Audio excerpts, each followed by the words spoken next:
போர் ஒரு உச்சபட்ச நிலை அடைந்திருக்கிறது. நேற்று மாலை வந்த செய்தி, அமெரிக்காவுடைய F-35யும் அமெரிக்காவுடைய F-15 ஈகிள் விமானங்கள் தாக்கப்பட்டிருக்கிறது.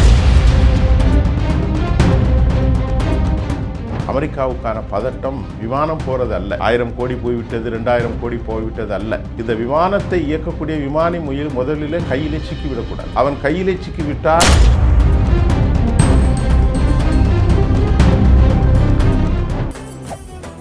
மெரிபா பன்னீர் சோடா, ஐ ட்ரஸ்ட் மெரிபா. ஒரு பாலத்தை உடைத்துக் கொண்டு அந்த பாலங்களை அவர்கள் இடித்துவிட்டு அதை பெரிய சாதனையாக தன் ட்ரூத் சோசியல் தளத்திலே பெருமை கொள்கிறார் என்றால் அமெரிக்கா சூப்பர் பவரா அல்லது கூப்பர் பவரா?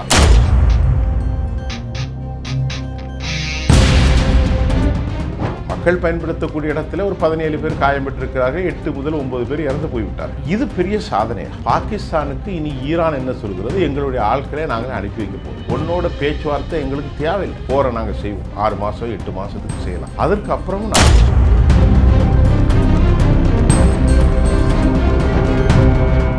ரிஃப்ளெக்ட் வாய்ஸ் நேயர்களுக்கு வணக்கம். இன்றைய சிறப்பு நேர்காணலில் நம் சந்திக்கின்ற சிறப்பு விருந்தினர் மூத்த பத்திரிகையாளர் சுஃபியான் அவர்களை வரவேற்று நிகழ்ச்சிக்குள் செல்வோம். சார் வணக்கம். வணக்கம் சார். ஈரான் அமெரிக்கா இஸ்ரேல் போர் கிட்டத்தட்ட 5வது வாரங்களில் நம்ம இருக்கிறோம். 91வது கட்ட அந்த ஏவுகணைகள்லாம் தாக்குதலாக நடந்துகிட்டு இருக்குது. இப்போது இந்த போருடைய நிலை என்னவாக இருக்குன்னா, முக்கியமான அமெரிக்காவுடைய போர் விமானங்களை தாக்கியிருக்கிறாங்க. இப்போ இந்த போருடைய கட்டம் என்னவாக இருக்குது? அதாவது இந்த போருடைய கட்டம் என்னவாக இருக்குன்னா, போர் ஒரு உச்சபட்ச நிலையை அடைந்திருக்கிறது. இன்று காலை செய்திகளை மட்டும் நாம் பேசுவோம். கரண்ட்டில் என்ன நடந்திருக்கிறது, பழைய செய்திகள் தேவையில்லை. ஒரு செய்தியை கோட் பண்ணிக்கலாம். அமெரிக்க அதிபர் அன்றைக்கி 19 நிமிடம் பேசியதை நீங்கள் கேட்டிருப்பீர்கள். உளவியல் ரீதியாகவே நீங்கள் கவனித்து பாருங்கள். அமெரிக்க அதிபர் டொனால்ட் ட்ரம்ப் ரொம்ப அதிகமாக பேசக்கூடியவர், ரொம்ப அதிகமாக மிகைப்படுத்தியும் சொல்லக்கூடியவர். அதனால் அதில் நான் பொய்ங்கிற வார்த்தையை பயன்படுத்தலை. அவருடைய இயற்கையான தன்மை அப்படி. அமெரிக்க அதிபருடைய அந்த பேச்சு வெறும் 19 நிமிடம் என்பது உலகத்தையே ஒரு அதிர்ச்சிக்குள்ளாகிட்டு. அந்த பேச்சில் அவர் என்ன சொல்லியிருந்தார்னா, முழுமையாக நாங்கள் வெற்றி பெற்று விட்டோம்,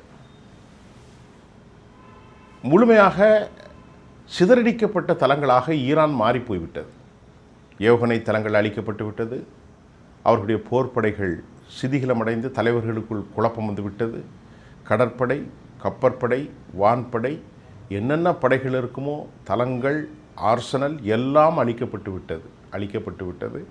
அமெரிக்கா வில் லீவ், புறப்பட போகிறது, நாங்கள் கிட்டத்தட்ட போரை முடித்து விட்டோம், இனி நாங்கள் 2 வாரம் மேக்சிமம் ஒரு 3 வாரத்திற்கு உள் அதிகபட்சமாக போரை முடிவு செய்து விடுவோம் என்று அமெரிக்க அதிபர் பேசினார். இந்த பேச்சு இந்திய நேரப்படி காலை 6:30 மணிக்கும் அமெரிக்க நேரப்படி மாலை 9 மணிக்கும் நடந்தது. நேற்று முன்தினம், 2 நாட்களுக்கு முன்பு, நேற்று முன்தினம் தான். இப்பொழுது நேற்று மாலை வந்த செய்தி, அமெரிக்காவுடைய F-35யும் அமெரிக்காவுடைய F-15 ஈகிள் விமானங்கள் தாக்கப்பட்டிருக்கிறது. அதிலே சாப்பர் தேடுதல் வேட்டை நடத்தி கொண்டிருக்கிறார்கள். ஏற்கனவே F-35 அடிக்கப்பட்டது, ஆனால் ஈரானுடைய வான் எல்லைக்குள் அது விழுந்தப்பட்டது இந்த போரில் இப்போதுதான் முதல். அமெரிக்காவுக்கு இது ஒரு மிகப்பெரிய பின்னடைவு. என்னவென்றால், நான் பலமுறை பேசியிருக்கிறேன், உலகத்தை அமெரிக்கா விலை பேசியது ஸ்டெல்த் விமானங்களை வைத்தும் ரேப்டார்களை வைத்து தான். ரேப்டார் விமானங்களை யாருக்குமே அவங்க விற்பனை செய்வதில்லை. அதாவது F-22 ரேப்டார் விமானங்கள் யாருக்கும் கிடையாது. திருப்பி சொல்லப்போனால் இஸ்ரேல் கூட கிடையாது. இந்த ஸ்டெல்த்தை அவங்க கொடுத்தாங்க. இஸ்ரேல்கிட்ட இருக்குது. இப்போ சவுதி அரேபியாவுக்கு இந்த போருக்கு முன்னால் பேசினாங்க. அதில் அப்கிரேடில் ஒரு சின்ன வெர்ஷனை மாற்றி கொடுக்குற மாதிரி, ஈரானுக்கு இருப்பதை இஸ்ரேலுக்கு இருப்பதை சவுதிக்கு இல்லாமல், சவுதிக்கு இருப்பதை இவர்களுக்கு இல்லாமல் அந்த பேச்சுவார்த்தை முடிந்தது. அது ஒரு பக்கம் போகட்டும். இப்போது ஈரான் வீழ்த்தியிருப்பது ஒரு வரலாற்று நிகழ்வாக பார்க்கப்படுகிறது. இதுவரை F-35 உலகம் முழுவதும் மாய காணொலியை வைத்து யாரும் வீழ்த்த முடியாத, எங்களால் நெருங்க முடியாத F-35 ஒட்டுமொத்த விலை மட்டும் பல ஆயிரக்கணக்கான கோடி ரூபாய்கள். அதன் வெளிப்பூச்சிகள் இருக்குது பாருங்க, சர்ஃபேஸ் லேயர்னு சொல்வது, அலுமினியத்திற்கு மேலே அவர்கள் போடுகிற கோட்டர்னால எந்த ரேடார் சிக்னலும், எந்த ரேடாருடைய கருவிகளும் ஸ்க்ரீனும் அதை அப்சர்வ் பண்ண முடியாது, சமிச்சைகளின் மூலமாக அதை இழுக்க முடியாது. இப்படித்தான் ஒரு மாயப்பிவம் கட்டமைக்கப்பட்டது. இப்பொழுது அந்த விமானம் விழுந்த உடனே ஒரு தொழிலதிபர் ஈரானிலே மிகப்பெரிய அறிக்கை விடுகிறார். யார் இந்த விமானியை பிடித்து கொண்டு வருகிறார்களோ அவர்களுக்கு 60,000 அமெரிக்க டாலர்கள் உங்களுக்கு பரிசாக வழங்கப்படும். அங்கே இருக்கக்கூடிய ட்ரைபல் பீப்புள், லோக்கல் பீப்புள், மலைகள் எல்லாவற்றையும் தேட ஆரம்பித்து விட்டார்கள். ஆனால் வெளிப்படையாக எந்த செய்தியும் வரவில்லை. இன்று காலை இந்திய நேரப்படி அதிகாலையில் வெளியிடப்பட்ட ஃப்ரெஷ் டிவியினுடைய காணொளி, F-35 விமானம் சாத்தப்பட்டிருக்கிறது, அழிக்கப்பட்டிருக்கிறது, அதனுடைய விமான பாகங்கள் கிடைத்திருக்கிறது. இது அஃபீஷியல் ஈரானுடைய ப்ரெஸ் டிவியிலே வந்த செய்தி. அல் ஜசீராவும் அதை போடுகிறது. ஆக இப்படி வரக்கூடிய பல செய்திகளின் மூலம் அமெரிக்கா பெரும் பின்னடைவை சந்தித்திருக்கிறது. இதற்கிடையிலே இன்று காலை மற்றொரு செய்தியில் அமெரிக்கா போர் நிறுத்தத்தை கேட்கிறது. மறுபடி மிகப்பெரிய குழப்பத்தில் அமெரிக்கா சிக்கப்பட்டு கொண்டது. சாப்பரை வைத்து நேற்றைக்கு தேடுதல் வேட்டை நடத்தினார்கள், அதுவும் கூட தாக்கப்பட்டிருக்கிறது. மற்றொரு விமானம் சிறகு பகுதியில் காயம் ஏற்பட்டு அது சவுதிக்குள்ளே போய் இறங்கியதாகவும் அல்லது பக்கத்து நாட்டில் இறங்கியதாகவும் சொல்லப்படுகிறது. ஏற்கனவே ஒரு விமானம் அஜர்பைசானில் போய் இறங்கியதாக, இப்படி பல தகவல்கள். ஆனால் அஃபீஷியலாக அறிவிக்கப்பட்டது அது வீழ்த்தப்பட்டிருக்கிறது என்பது மிக முக்கியமான விஷயம். தேடுதல் வேட்டைக்கு ஏன் அமெரிக்கா இராணுவ முகாமிலிருந்து வருகிறார்கள் என்று பார்த்தால், இதனுடைய உதிரி பாகங்கள் அவர்களுக்கு உண்மையிலே கிடைத்துவிட்டால் ரிவர்ஸ் இன்ஜினியரிங்கின் மூலம் சீனா அதனை கண்டுபிடித்துவிடும். ஏற்கனவே அமெரிக்காவுக்கான பதட்டம் விமானம் போகிறது அல்ல, 1000 கோடி போய்விட்டது, 2000 கோடி போய்விட்டது அல்ல. இந்த விமானத்தை இயக்கக்கூடிய விமானி முதலிலே கையிலே சிக்கிவிடக்கூடாது. அவன் கையிலே சிக்கிவிட்டால் அனைத்து தொழில்நுட்பங்களையும் அவன் மூலமாக இவர்கள் பெற்றுக்கொள்வார்கள். இதனுடைய குறைபாடுகள் என்ன, இதனுடைய இயக்கங்கள் என்ன, இதில் இந்த சிஸ்டத்தினுடைய வழிமுறைகள் என்ன, இது எவ்வளவு காலம் பயணிக்கும், தொழில்நுட்பங்கள் தெரியாமல் ஒருவன் விமானியாக இருக்க முடியாது. அதனால் அந்த விமானியை உயிரோடு பிடிப்பது ஈரானுக்கு மிக முக்கிய தேவை. அதனால் ஈரானுடைய அரசாங்கம் நேற்று அவசர கதியில் அவர்கள் சொன்னது, உடனடியாக அவரை உயிரோடு பிடித்து கொள்ளுங்கள், அவருடைய உயிருக்கு பாதுகாப்பு கொடுத்து விடுங்கள், ஈரானுடைய இராணுவமோ அல்லது போலீஸிலோ அவர் ஒப்படைக்கப்பட வேண்டும் என்ற நோட்டிஃபிகேஷன் இஷ்யூ பண்ணிட்டாங்க. அவர்களுக்கு பெரும் வெகுமதி என்ற சட்டமும் வந்துவிட்டது. ஏனென்றால் இந்த ரிவர்ஸ் இன்ஜினியரிங் மூலம் F-35 பார்த்து கண்டுபிடித்தாலும் அதை இயக்கக்கூடிய ஒரு டிரைவரை மாதிரி, ஒரு வாகனத்தை இயக்கக்கூடிய ஒரு டிரைவரை மாதிரி அவர் ஒரு பெரிய பைலட், அவருக்கு எல்லாம் தெரியும். அதனால் அவன் F-35 இயக்கக்கூடியவன் சாதாரணமான பொறியியலாளராக இருக்க மாட்டான், ரொம்ப பெரிய ஆளாக இருப்பான். இப்போ அவனை உயிரோடு பிடித்திருக்கலாம் என்று கூட தகவல் வந்திருக்கிறது. ஏனென்று சொன்னால் உடனடியாக இராணுவ ரகசியங்களை எல்லாவற்றையும் ஈரான் சொல்லி கொண்டிருக்காது. அதனால் அது ரகசியமாக அவன் ஹெட் பிளேஸில் வைக்கப்பட்டிருக்கலாம், அல்லது அவனுக்கு பெரிய சேவைகள், அதாவது என்னது, அவன் பாதுகாப்பாக கூட இறங்கியிருப்பான். என்னன்னு சொன்னோன்னா அவனுக்கு இதெல்லாம் பேராசூட் எல்லாம் இருக்கும், பாதுகாப்பாக எங்கேயாவது இறங்கி தப்பி போயிருக்கலாம் அல்லது பிடிக்கப்பட்டிருக்கலாம். பிடிக்கப்பட்டால் அது வெளியாக அவர் அனுமதிக்கப்படாது. அவனுக்கு இன்ட்ராகேஷன் இருக்கிறது, விசாரணைகள் எல்லாம் முறைப்படி நடக்கும், பாடி செக் பண்ணுவாங்க, எல்லா வேலையும் நடக்கும். ஆகவே இது அமெரிக்காவுக்கு பெரிய பின்னடைவு. இரண்டாவது, அமெரிக்கா இந்த பின்னடைவுக்கு முன்னாடி இதை எதை வைத்து தாக்கினார்கள் என்று சொன்னால், IR தொழில்நுட்பம் அல்லது S-300 அல்லது வேப்பர், இப்படி 2-3 தொழில்கள் முக்கியமாக இருக்கிறது. இது எங்கிருந்து அவர்கள் இம்போர்ட் பண்ணிட்டாங்க, ஒவ்வொன்றாக நான் பெயரை சொல்லவில்லை, நமது நேயர்களுக்கு பெயர் சொல்லி பிரயோஜனம் இல்லை. ஆனால் அந்த செய்தியினுடைய உண்மைத்தன்மையை சொல்கிறேன். S-400 S-300 என்பது உச்சபட்சமாக வான் டிஃபென்ஸ் சிஸ்டம், அதாவது வான் பாதுகாப்பு சாதனம். அதில் இருக்கக்கூடிய ரெடார்களின் மூலம்தான், புறஊதா கதிர்களின் மூலம் உறிஞ்சப்பட்ட சமிக்சையின் மூலம் அமெரிக்க விமானங்கள் தாக்கப்பட்டிருக்கலாம் என்பது உறுதியாகி இருக்கிறது. இதற்கான மிக மூல காரணம் என்னவென்றால், சில மாதங்களுக்கு முன்பு ஏராளமான ஆயுதங்கள், இந்த ஏவுகணைகள் அனைத்தும், IR ஏவுகணைகள், வெப்டார் ஏவுகணைகள் அனைத்தும் ரஷ்யாவிலிருந்து தருவித்தார்கள் என்ற உண்மையும் வருகின்றது. இதற்கிடையில் ஈரான் அமெரிக்க இன்டெலிஜென்ஸினுடைய செய்தியினூடே ஈரான் இதுவரை பயன்படுத்தியிருப்பது 50 விழுக்காடுக்கும் குறைவுதான். இன்னும் ஏராளமான ஆயுதங்கள் அவர்கள் கையிலே இருக்கிறது. அது கன்வென்ஷனல் ஆயுதங்கள் அல்ல, நவீன தொழில்நுட்பத்தோடு உள்ள ஆயுதங்கள். இன்னும் சில பெயர்கள் நமக்கு வந்திருக்கிறது. அந்த மாதிரி புதிய ஆயுதங்கள் எல்லாமே அவர்கள் தெரிவித்து கொண்டிருப்பது அமெரிக்காவுக்கு மிகப்பெரிய பின்னடைவை ஏற்படுத்தியிருக்கிறது. அதே சமயம் நீங்கள் பாருங்கள், அமெரிக்காவினுடைய இந்த நடவடிக்கைகள் குறித்து நாம் ஒரு யோசனையை செய்வோம். அமெரிக்கா ஒரு சூப்பர் பவர் என்பது எல்லோருக்கும் தெரியும். ஒரு பாலத்தை உடைத்து கொண்டு, ஒரு பாலம், அது B1 பாலம், அந்த பாலம் ஈரானுடைய பெரிய பாலங்களில் ஒன்று. அதற்கு பிறகு அவர்கள் 8 பாலங்களை எல்லா நாடுகளிலும், சவுதியிலே, UAE எல்லாம் தாக்கப் போவதாக அறிவிப்பு செய்து அமெரிக்காவுக்கு வயிற்றுப்போக்கு மாத்திரை கொடுத்து விட்டார்கள் என்பது வேறு விவகாரம். அந்த பாலங்களை அவர்கள் இடித்துவிட்டு அதை பெரிய சாதனையாக தன் ட்ரூத் சோசியல் தளத்திலே பெருமை கொள்கிறார் என்றால், அமெரிக்கா சூப்பர் பவரா அல்லது கூப்பர் பவரா என்ற கேள்விக்கு நமக்கு விடை தெரியவில்லை. மக்கள் பயன்படுத்தக்கூடிய இடத்துல ஒரு 17 பேர் காயம் பெற்றிருக்கிறார்கள், 8 முதல் 9 பேர் இறந்து போய்விட்டார்கள். இது பெரிய சாதனையா? ஒரு இஸ்பஹானை அடித்தோம், நட்டான்ஸை அடித்தோம், இல்லது பெரிய இராணுவ தளவாடங்களை அழித்தோம், இல்லது பெரிய குடோன்களை, ஆர்சனலை அடித்தோம், இப்படி சொன்னால் உள்ளே இறங்கினோம். அது ஒரு சாதனை, ஒரு தேசத்திற்கான சாதனை, ஒரு இராணுவத்திற்கான வலிமை. மக்கள் பயன்பாட்டில் இருக்கும், ஓப்பனாக மறைமுகமாக எல்லோருக்கும் தெரியும். நீ சேட்டலைட் பிக்சரை வைத்து பார்த்தாலே அது நமக்கு தெரியும். அதை போய் உடைத்து விட்டு ட்ரூத் சோசியல் தளத்தில் அவர்கள் இந்த செய்தியை புகழாரம் சூட்டுவது ஒரு பெரிய வெட்கக்கேடு, வேதனையின் வெளிப்பாடு. அமெரிக்க அதிபர் சரியான உளவியல் ரீதியாக இல்லை என்பதை நாம் சொல்ல முடியும். ஆனால் நமக்கு இப்பொழுது வரக்கூடிய செய்திகள், அவர் அன்று பேசிய போது என்ன சொன்னார்? நாங்கள் கற்காலத்துக்கு கொண்டு சென்று விடுவோம் என்ற ஒரு வார்த்தையை சொன்னார். கிவ் அன் அக்கௌண்ட் ஆஃப் கற்காலம். கற்காலம் என்பது வசதிகளற்ற ஒரு காலம். அவர்களிடத்திலே பெரிய கண்டுபிடிப்புகள் இருக்காது, மாடுகளை வைத்து மிஷின்களை இயக்கியிருப்பார்கள். அப்படி ஒரு காலம்.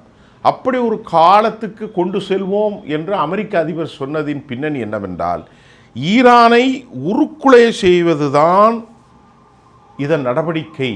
ஏனென்றால் அவர்களுக்கு தோல்வியை தாங்க முடியவில்லை அமெரிக்காவால். அவர்களுடைய ஆர்சனல்ல வெப்பன்கள் குறைந்து போய்விட்டது. அதன் அடிதடி நிரகமாக நேற்று மாலை வந்த செய்தி, இராணுவ தளபதி மாற்றப்பட்டு விட்டார். அவர் நாட்டில் இருக்கக்கூடிய வணிகத்துறை அமைச்சர்கள், நீதி அமைச்சர்கள் வரைக்கும் அவசர கதியிலே எல்லோரையும் மாற்றி அதாவது பதவியிலிருந்து போக சொல்லிவிட்டார் டொனால்ட் ட்ரம்ப். காரணம், அவருக்கு என்ன செய்வது, எந்த மாதிரி நாட்டை இந்த போரை முடிப்பது என்பது தெரியவில்லை. ஆகவே தான் இன்றைக்கு CNN என்ன சொல்லியிருக்கிறது, ஏராளமான ஆயுதங்கள் மறைத்து வைக்கப்பட்டுள்ளதாகவும், எங்கே ஈரானில் அமெரிக்க அதிபர் பொய் சொல்கிறார் என்று அமெரிக்காவினுடைய செய்தி ஊடகமான CNN கேவலப்படுத்தக்கூடிய ஒரு செய்தியை சொல்லியிருக்கிறது. இது நான் சொன்ன செய்தியில் CNN. அதே சமய ஸ்கை நியூஸ் என்ன சொல்லுகிறனால், விமானம் வீழ்ந்தது உண்மை என்பதையும், அந்த விமானம் வீழ்த்தப்பட்டு விமானம் தேடுப்பதில் அமெரிக்க இராணுவம் ஈடுபட்டு வருகிறதையும் ஸ்கை நியூஸ் உறுதி செய்கிறது. களத்திலிருந்து ஸ்கை நியூஸ் ரிப்போர்ட்டர் நேற்று மாலை சொல்கிறார்.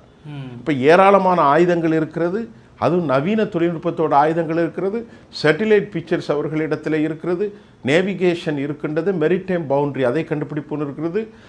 S-300 போன்ற ஏர் டிஃபென்ஸ் சிஸ்டம் இப்பொழுது வராதனால்தான் S-300 போன்ற ஏர் சிஸ்டத்திலிருந்து வெப்பர் ஏவுகணைகளை தாக்கி மிக கொடூரமாக அமெரிக்கா S-35ஐ அவர்கள் வீழ்த்தியிருக்கிறார்கள். அதை தேடி சென்ற சாப்பரையும் கூட ட்ரோன்களின் மூலம் அவர்களால் தாக்குதல் நடத்த முடியுது என்று சொன்ன செய்தியை ஸ்கை நியூஸ் சொல்லியிருக்கிறது. அமெரிக்க இராணுவம் ஈடுபட்டு வருவதாகவும் ஈரானுடைய மெகர் செய்தியும் உறுதி செய்கிறது. 3 செய்தி சொல்லியிருக்கேன். ஒன்று CNN, இன்னொன்று ஸ்கை நியூஸ், மூன்றாவது Mehr News. Press TV confirm, to be confirmed. அப்போ அமெரிக்கா இப்பொழுது இன்று காலை கிடைத்த மற்றொரு செய்தி, லண்டனில் உள்ள செய்தி, போர் நிறுத்தத்திற்கு 48 மணி நேரம் கேட்கிறார்கள் அமெரிக்கர்கள். அப்போ எதற்கு நீ அவனை அழிக்க வேண்டும் என்று சொல்லிவிட்டாய், அவனை நாசம் செய்து இல்லாமலாக்கி விடுவேன் என சொல்லிவிட்டீர்கள். அப்படி என்றால் நீங்கள் தான் வெற்றி பெற்றவர்களாச்சே, அவங்ககிட்ட போய் எதுக்கு போர் நிறுத்தத்துக்கு பேசுகிறீங்க? மார்க்கோ ரூபியோ சொல்கிறாரு, தரைப்படை இல்லை, வான்படை இல்லை, கப்பற்படை இல்லை, ஆயுத கிடங்கள் எதுவும் இல்லை, தலைவர்களே கொலை செய்து விட்டோம், நாங்கள் வெற்றி பெற்று விட்டோம். The proclamation has been made through. உலகம் முழுவதும் அவர்கள் அந்த செய்தியை அறிவித்து விட்டார்கள். 19 நிமிஷம் பேசிட்டார். அப்படி என்றால் ஒரு தோல்வி அடைந்து முடங்கி பொணமாக இருக்கிறவன்கிட்ட போய் சமாதானம் பேசுவதற்கு நோக்கம் என்ன?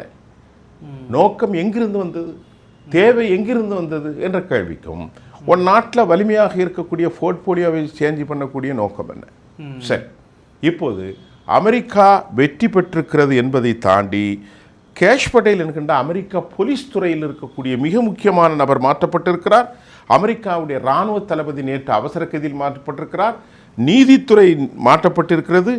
டேனியல் டெரிகால் என்று சொல்லக்கூடிய இராணுவத்துறை அமைச்சர், அவர் பேர் என்னது, டேனியல் டெரிகால் என்கின்ற இராணுவத்துறை அமைச்சர் உடனடியாக நீ போ, உன்னால் அந்த நாடை நாங்கள் தோத்துட்டோம்னு அவனை பத்துறாரு.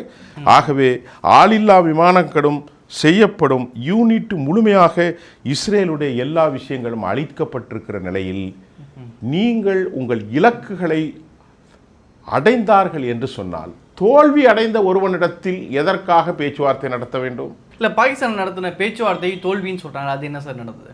அதை தான் சொல்கிறேன். பாகிஸ்தானுக்கு இன்று காலை வந்த செய்தி, நான் இப்பொழுது வருவதற்கு முன்பு இலங்கைக்கு ஒரு கட்டுரை எழுதுகிறேன். அந்த கட்டுரையில் உள்ள செய்தி இப்பொழுது இருக்கிறது. நான் அதை கூட நிகழ்ச்சி முடித்தப்புறம் உங்களுக்கு தருகிறேன். உதயம் நாளிதழில் நான் தொடர்ந்து கட்டுரை எழுதுவோம். அதில் அவர்கள் பாகிஸ்தானுக்கு இனி ஈரான் என்ன சொல்கிறது, எங்களுடைய ஆட்களை நாங்களே அனுப்பி வைக்க போவதில்லை, உன்னோட பேச்சுவார்த்தை எங்களுக்கு தேவையில்லை, போகிற நாங்கள் செய்வோம், 6 மாதம் 8 மாதத்துக்கு செய்யலாம், அதற்கு அப்புறமும் நாங்கள் செய்யலாம் அப்படிங்கிற முடிவை கன்ஃபார்ம் பண்ணி அவங்க சொல்லிட்டாங்க. இதற்கிடையில் அமெரிக்கா பெரும் குழப்பத்திலும் உள்நாட்டு பிரச்சனைகள், அதாவது என்ன சொல்லுது, அமெரிக்க அதிபர் என்ன சொல்கிறாரு,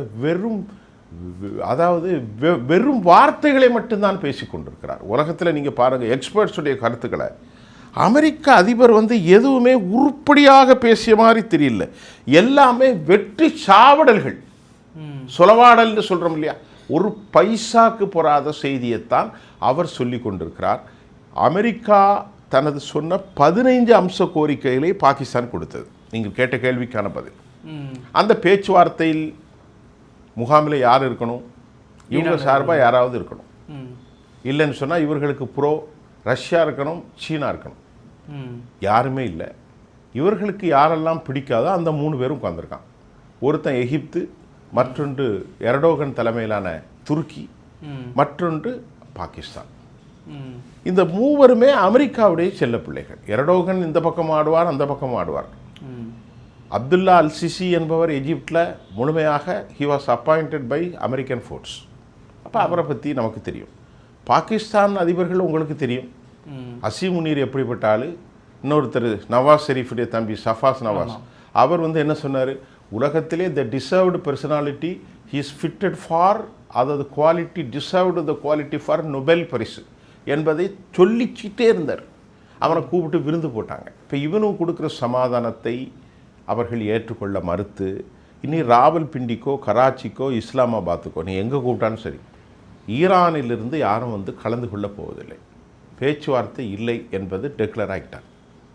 காரணம் என்னவென்றால் அவர்கள் கொடுத்த, நாம் ஏற்கனவே பேசியிருக்கிற தரவு தான், 15 அம்ச கோரிக்கையில் இவர்கள் கேட்டது எதுவும் இல்லை. இப்பொழுது அமெரிக்கா அவசர போரை நிறுத்த சொல்லி கேட்கிறார்கள். இவர்கள் தான் போரை நிறுத்துவதே எங்களுக்கு யுத்தம் இல்லை என்கிறார்கள். இவர்கள் சொல்லுகிறார்கள் ஒரு பெர்மனன்ட் சொல்யூஷன். அந்த பெர்மனன்ட் சொல்யூஷன், நீ இந்த பிராந்தியத்திலிருந்து வெளியேறிவிட வேண்டும், எர்மூஸ் வளைகுடா எங்களின் பக்கம் இருக்க வேண்டும், அதை போன்று எங்கள் நாட்டில் தாக்குதலுக்கான காம்பன்சேஷன் நீ வழங்கிவிட வேண்டும், உலகத்தில் இருக்கக்கூடிய எல்லா நாடுகளும் கேரண்டி எங்களுக்கு தர வேண்டும், குளோபல் கேரண்டி ஃபார் வார், போருக்கான கேரண்டினா இனி போர் செய்வதில்லை என்பதை ஒரு குளோபல் கேரண்டி. அதில் நேட்டோ இருக்கலாம், பிரிக்ஸ் நாடுகள் இருக்கலாம், G7 நாடுகள் இருக்கலாம், UN செக்யூரிட்டி கவுன்சில் இருக்கலாம், ஒபேக் இருக்கலாம், எல்லா நாடுகளும் இருக்க வேண்டும். அந்த கேரண்டியின் மூலம் மத்திய தரைக்கடலில் நீ பண்ணக்கூடாது. அப்புறம் எங்கள் கையில் இருக்கக்கூடிய இந்த அணு இதுகள் என்ரிச் செய்யப்பட்டது ஸ்டாக் பைல்ஸ், அதை நாங்கள் பயன்படுத்துவோம். அது இன்டர்நேஷ்னல் கண்காணிப்பில் ஒரு குழுவை போடுங்க, அவங்க மானிட்டேட் பண்ணிட்டு நாங்கள் அதை என்ரீச் பண்ணுறதை பாம் செய்ய மாட்டோம். அதை வைத்துக்கொண்டு மின்சாரம் தயாரிப்பு, மெடிக்கல் யூஸ், எரிசக்திக்காக பயன்படுத்துகிறோம். இதுதான் எங்கள் கோரிக்கை என்று அவர்கள் சொல்கிற கோரிக்கை ஒரு யதார்த்தமாக இருக்கிறது. ஏன்னால் பக்கத்தில் 2000, அங்கேருந்து ஒரு 2000 கிலோமீட்டர் இதில் தொலைவில் இருக்கக்கூடிய இஸ்ரேல் 2 நிலைகளிலும் அணு ஆயுதங்களை வைத்திருக்கிறான். அதை குறித்து உலகம் பேச மறுக்கிறது ஏன்? அதை குறித்து ஐஏஇ ஏன் பேச மறுக்கிறது? அதை குறித்து ஏன் அரபுகளுக்கு, சவுதி அரேபியாவுக்கு பயம் இல்லை, யுனைடெட் அரபு எமிரேட்ஸுக்கு பயம் இல்லை, மற்றவர்களெல்லாம் அது குறித்து ஏன் பேச மாட்டேங்கிறது, இவன் மட்டும்தான் ஆயுதத்தை வைத்து கொண்டிருக்கிறான் என்று சொல்லும்போது தான் அமெரிக்கா இதுவரை செய்திருக்கக்கூடிய அதிகார போதையும் ஆயுதமையும் உலக வரலாற்றில் முதலாக அழித்த பெருமை மட்டுமல்ல, அமெரிக்காவை சீரழித்து நடுவீதிக்கு வந்த ஒரு போர் தாக்குதலாகவும் இதை நாம் பார்க்கக்கூடியதாக இருக்கும். இது செயல்பாட்டில் உள்ளது. சரி, அப்படி நீங்கள் 19 நிமிடம் பேசினீர்களே, நாம் இந்த போருக்கு முன்னால் உள்ள சில விஷயத்தைகளை அவங்கள ஆயுதங்களை ரிவர்ஸ் இன்ஜினியரிங் செய்கிற மாதிரி இவருடைய வார்த்தைகளை நாம் ரிவர்ஸ் பண்ணி பார்க்கணும். அமெரிக்க அதிபர்கள் முதலில் என்ன சொன்னார்கள்? நாங்கள் ரெஜிம் சேஞ்ச் என்று சொன்னார்கள், ஆட்சி மாற்றம் என்று சொன்னார்களே. ஆட்சி மாற்றத்தை அவர்களால் கொண்டு வர முடிந்ததா? இல்லை அல்லவா? ஆட்சி மாற்றத்தை கொண்டு வரவில்லை. இரண்டாவது என்ன சொன்னார்கள்? இரண்டாவது அவர்கள் சொன்னது, நாங்கள் ஹெர்முஸ் வளைகுடாவை கைப்பற்ற போகிறோம் என்று சொன்னார்கள். ஹெர்முஸை அவர்கள் கைப்பற்றினார்களா? இப்பொழுது ஹெர்முஸுக்கு பில்லு போட்டு கொண்டிருக்கிறார்கள். நம் நாட்டில் இருக்கக்கூடிய டோல்கேட் மாதிரி ஒவ்வொருவருக்கும் 2 மில்லியன் அமெரிக்க டாலர்கள், இந்திய மதிப்பீட்டிற்கு 18 கோடி ரூபாய்க்கு ஹெர்மூஸில் பில் போட்டு கொண்டிருக்கிறார்கள். கப்பல்கள் பயணித்து கொண்டிருக்கிறது. அவர்களுடைய நிபந்தனை என்ன? Hormuz, it is integral sovereign part of our own territory, nobody can enter, it is our right, it is our right, it is our right. இது எங்களுடைய உரிமை, இது எங்களுடைய உரிமை, இது எங்களுடைய உரிமை. சரி சார், இன்னொரு விஷயம் என்னன்னா, மூன்றாவது ஒன்றை சொல்லி முடித்து விட்டேன். இந்த 2 முடிஞ்சதா? மூன்றாவது என்ன? கற்களை போய் தரைப்படையில் இறங்க போறேன்னு சொன்னாங்க. இறங்கினாங்களா? இறங்கலை. இந்த 3மே பொய்ப்பிச்சிட்டல, இன்னும் நிறைய இருக்கு. இந்த 3மே பொய்ப்பித்து எதுவுமே செய்யாமல் வெற்றி சொலவாடர்களை போட்டுக்கொண்டு அவர்கள் பக்கத்தில் இருக்கிற யூரோப்பிய யூனியனை மிரட்டி கொண்டு, நீங்கள் தேவைப்பட்டால் ஹெர்மூஸை நீங்களே போய் எடுத்துக்கொள்ளுங்கள், நீங்கள் தைரியமான ஆள் தானே, தரைப்படையில் இறங்கிடுவேன்னு சொல்லி அதில் எதுவுமே செய்யாமல் 19 நிமிட காணொளியும் பொய் சொல்கிறார் என நான் சொல்லலை, CNN சொல்லியிருக்கிறேன். Meriba Paneer Soda. I trust Meriba.